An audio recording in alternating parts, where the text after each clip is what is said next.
MLA గారు ఏదో మాట్లాడారనుకో, మీరు అందరూ కూడా ప్రతి కుటుంబంలో రైతు కుటుంబాలు అందరికీ కూడా నేను ఈ సందర్భంగా హామీ ఇస్తా ఉన్నా. ఏవైతే భూములు కోల్పోయిన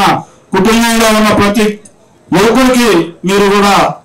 ఉద్యోగ భద్రత కల్పించే బాధ్యత నేను తీసుకుంటానని చెప్పి, అలాగే రైతు కూలీలకు కూడా ఈ సందర్భంగా మీరు కూడా కంపెనీలు వాళ్ళ అవసరాలు తగ్గట్లు రైతు కూలీలు కూడా ఏదైతే చదువుకోలేని వాళ్ళకు కూడా కంపల్సరీగా అవసరాలు ఉంటాయి కాబట్టి వాటికి కూడా వాళ్ళు మీ అందరికీ కూడా స్కిల్ ఎడ్యుకేట్ చేసి మిమ్మల్ని కూడా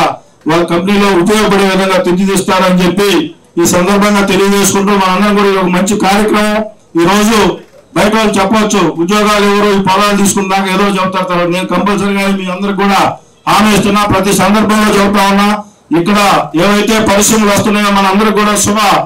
పరిణామం. ఎందుకంటే ఈ ప్రాంతంలో వీళ్ళకి కనీసం 10,000 మంది ఎంప్లాయ్మెంట్ రాబోయే రోజుల్లో 3-4 years లో అవకాశం ఉంది. కాబట్టి మన ప్రాంతంలో ప్రతి డిగ్రీ ఎలక్షన్ లో నేను చెప్పిన డిగ్రీ చదువుకున్న ప్రతి యువకుడికి ఈ నియోజకవర్గంలో ఉద్యోగ భద్రత కల్పించే బాధ్యత నాదని చెప్పి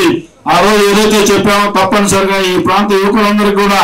ఉద్యోగ భద్రత కల్పించేదానికి ఈ కంపెనీ వారి సహాయ సహకారాలతో, అలాగే కలెక్టర్ గారి సహాయ సహకారాలతో, సబ్ కలెక్టర్ గారి సహాయ సహకారాలతో